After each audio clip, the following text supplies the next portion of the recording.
একেবারে ঈদ সামনে চলে এসেছে। ঈদ যাত্রা এবার 12 স্থানে ভোগান্তির সংখ্যা বলা হচ্ছে। বেশি যানজটের ঝুঁকিতে গাইবান্ধার গোবিন্দগঞ্জ বাজার, সিরাজগঞ্জের ঝাউয়েল সেতু এলাকা এবং বগুড়ার আর ধনকুন্ডি ফুড ভিলেজের সামনের এলাকা। আমাদের সাথে রাশেদ মেহেদী, সম্পাদক ভিউজ বাংলাদেশ, যুক্ত হচ্ছেন।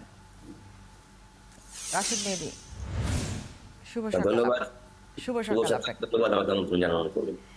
জি রাশেদ মেহেদী, বাড়ি যাচ্ছেন না ঢাকায় থাকছেন এবার ঈদে? বাড়ি যাচ্ছি। যদি জিজ্ঞেসই করে ফেলি, কোথায় আপনার বাড়ি এবং কিভাবে যাচ্ছেন? আমার বাড়ি বগুড়ায় এবং বাসে যাই প্রত্যেকবার, বাসে যাচ্ছি। বগুড়ার আমরা দেখছিলাম বগুড়ার ধনকুন্ডি ফুড ভিলেজের সামনে, সিরাজগঞ্জের ঝাউল, গোবিন্দগঞ্জ বাজার, গাইবান্ধার আর বেশ কতগুলো পয়েন্ট রয়েছে যেখানে যানজটের সংখ্যাটা অনেক বেশি থাকে। আপনার ব্যক্তিগত অভিজ্ঞতা কি বলে?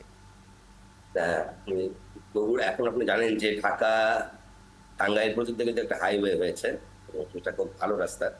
ফলে আপনার চ্যালেঞ্জটা হলো, আপনি যদি ঢাকা থেকে রওনা দেন তাহলে আপনাকে এই যে চন্দ্রার মোড় পর্যন্ত যেতে একটু চ্যালেঞ্জ হয়, কারণ এইখানে 3 দিক থেকে গাড়ি আসে এবং প্রচন্ড যানজট হয়। চন্দ্রায় একটা আপনার ফ্লাইওভার করা হয়েছে, তারপরে হচ্ছে কারণটা হলো ওই চন্দ্রার মোড়ে কিন্তু আপনি দেখবেন যে এলো পাথারি ভাবে বাস রাখা হয় এবং সেখানে আপনার একইভাবে যাত্রী তোলা হয়। যেগুলো বাস ওখানে থামবে না, তাড়াতাড়ি চলে যাবে, তারা পারে না।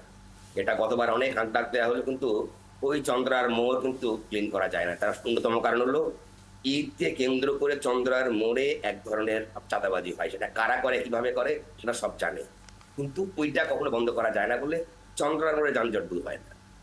এরপরে আপনার টাঙ্গাইল পর্যন্ত রাস্তাটা খুব ভালো, একেবারে একটা চমৎকার হাইওয়ে। টাঙ্গাইল থেকে আপনার বঙ্গবন্ধু সেতু পর্যন্ত যখন যাচ্ছে ওইখানে রাস্তাটা কিন্তু একটু ন্যারো। এখন জন্ম সনদ দিয়ে খোলো বিকাশ স্টুডেন্ট অ্যাকাউন্ট। নিজের বিকাশ নিজে কর। ওটার প্রশস্তকরণের কাজ চলছে, ওখানে কিন্তু প্রায় যানজট হচ্ছে। ঈদের আগে আমরা গতবার ওইখানে যানজটে পড়েছিলাম, এবারও সেই আশঙ্কা কিন্তু আছে, যদি এই রিপোর্টে নাই, কিন্তু ওটা একটা বড় আশঙ্কার জায়গা। আর যেটা বলা হয়েছে সিরাজগঞ্জ ধনবাড়ি ওই এলাকাটায় কিন্তু হাইওয়ের কাজ চলছে, ইভেন একবার রংপুর পর্যন্ত।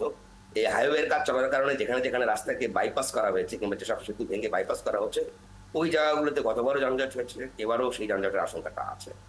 আপনার সবচেয়ে বড় বিষয় হচ্ছে যে গত ঈদে যে পরিমাণ আশঙ্কা করা হয়েছিল, গত কয়েক বছরের অভিজ্ঞতায় কিন্তু গত ঈদে যানজটটা মোটামুটি শান্তিপূর্ণ ছিল। ঈদ যাত্রাটা মোটামুটি শান্তিপূর্ণ ছিল, যানজট আগের তুলনায় সহনীয় ছিল। তো আপনার এই যে কয়েকটা পয়েন্টে যদি বিশেষ করে ঢাকা থেকে বের হতে চন্দ্রার মোড় পার হতে যে 2-2.5 ঘন্টা লেগে যাচ্ছে, এটা যদি একটু কঠোরভাবে নজরদারি করা যায়, চন্দ্রার মোড়ে যানজট দূর করা কোনো বিষয়ই না। শুধুমাত্র যে চাঁদাবাজিটা হয় ওটা বন্ধ করতে হবে, তাইলে এত এখানে বন্ধ পাবে।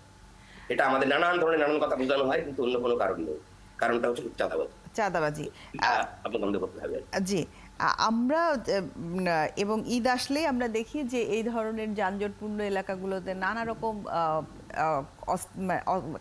এই ঝামেলার কারণগুলো বলা হয়। আপনি এক জায়গায় বলছেন 4 লেনের কাজ হচ্ছে, তারপরে কোথাও রাস্তা কিছুটা ভাঙা রয়েছে, কোথাও ক্রসিং রয়েছে। ঈদের আগে বছরে তো দুবারই ঈদ আসে এবং বেশ সময় পরপরই আসে। ঈদের আগে এই সমস্যাগুলো সামনে আসে, কিন্তু ঈদের আগে আমরা সমাধানের চেষ্টা করি না। কিন্তু আমরা দেখি যে মন্ত্রী বা স্থানীয় প্রশাসন এলাকা ভিজিট করেন, এর ঈদের আগে রাস্তায় কোনো যানজট হবে না এই ধরনের প্রতিশ্রুতি দেন, অ্যান্ড আমরা বড় করে প্রচারও করি। এটি অনেকটা, আপনার কাছে কি মনে হয় যে সদিচ্ছার একটা অভাব রয়েছে কিনা? এখানে সদিচ্ছার অভাব তো কিছুটা আছে, কারণ দেখেন ঢাকা টাঙ্গাইল আপনি এই হাইওয়েটা কিন্তু আরো প্রায় 2 বছর আগে কমপ্লিট হয়ে গেল। মোটামুটি গত বছর থেকে পুরো হাইওয়েটা চালু হয়েছে, কিন্তু একই সময়ে একই সঙ্গে কিন্তু আসলে বঙ্গবন্ধু সেতুর সঙ্গে যে এক প্রস্তুত, সেটা কিন্তু প্রশস্তকরণ হয়নি। এখন হাইওয়ে থেকে আপনি নেমে একটা ন্যারো রাস্তায় গেলে তো যানজট হবে। এই যে আপনার কাজটা একটা সিনক্রোনাইজেশনের মধ্যে দিয়ে হলো না কেন?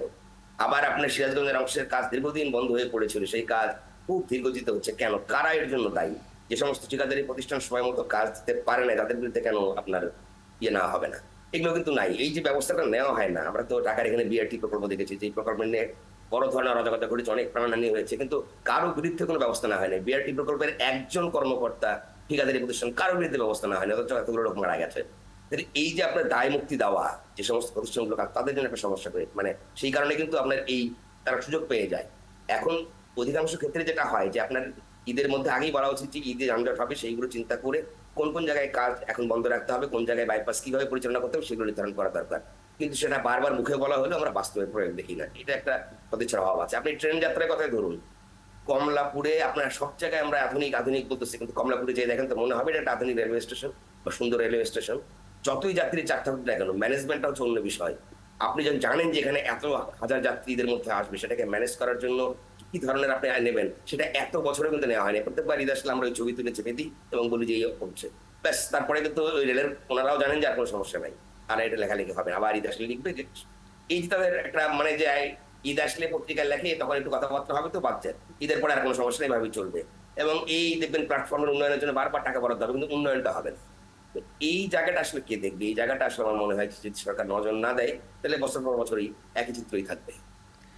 বছরের পর বছর ধরে আমরা একই রকম চিত্র দেখতে পাবো। এবং আমি তো গতবার আর যেটি পদ্মা সেতু বা ঢাকা থেকে পদ্মা সেতু যেটি হানি ফ্লাইওভার হয়ে যে পদ্মা সেতুর দিকে গেছে, সেখানে প্রায় 1 ঘন্টার ওপর লেগেছে ওই জায়গাটা, শুধু ওই জায়গাটুকু পার হতেই। কারণ টোল প্লাজার জ্যামটি এসে একেবারে পৌঁছে গেছে আপনার এই পাশে Sheikh Hasina plastic surgery and burn unit পর্যন্ত।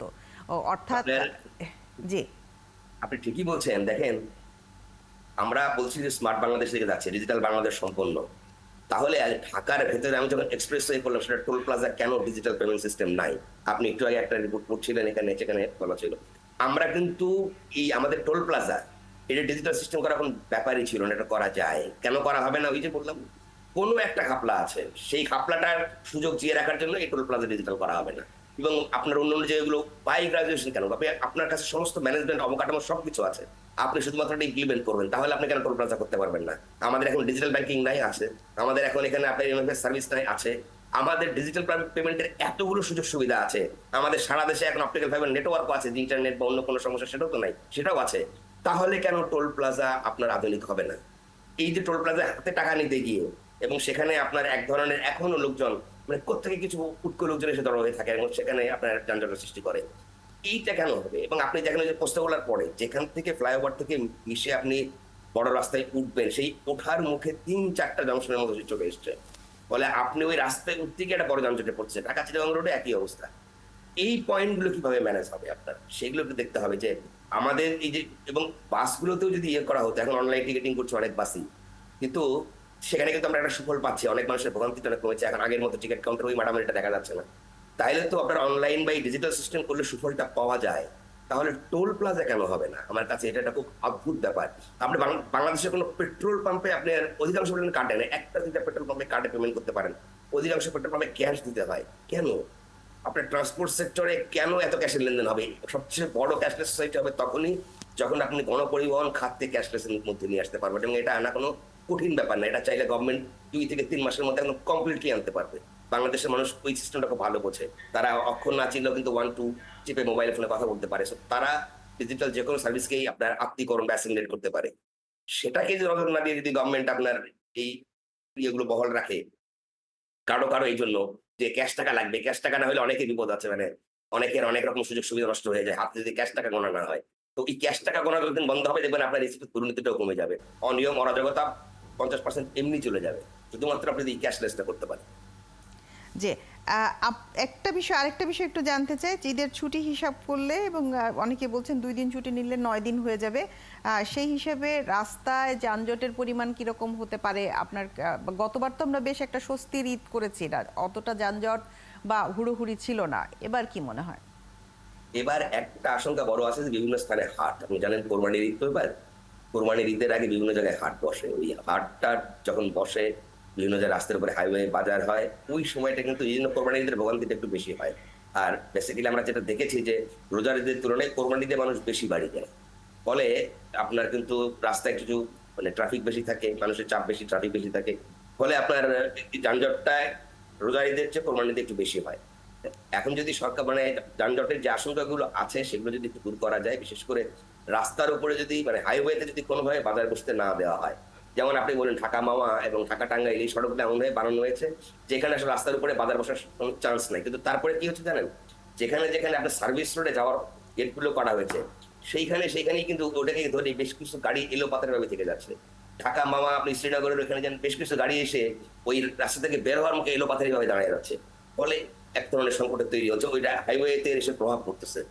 এগুলো একটু যদি নজরদারি করা যায় যে না, যেন কোনোভাবেই কোনো রকম এই সার্ভিস রোডে যাওয়ার ক্ষেত্রে, অ্যাপ্রোচ রোডের ক্ষেত্রে এই সমস্যাগুলো না হয়, তাহলে কিন্তু আপনার আমার মনে হয় যে যানজট এবারে কিছুটা কম হবে, আমরা আশা করতে পারি। যেমন গত রোজারিতে আমরা স্বস্তি যাত্রা করেছিলাম, তার এবারও আগের হয়তো চেয়ে করতে পারবো অনেক ভালো। নিশ্চয়ই। আপনাকে আগামী ঈদের শুভেচ্ছা জানিয়ে এবং ঈদ মোবারক জানিয়ে, জানি না এর মধ্যে আবারও কথা হবে কিনা আপনার সাথে, তবে আপনাকে ঈদ মোবারক জানাতে চাই এবং আপনার দিনটি ভালো কাটুক সেই প্রত্যাশা রইল।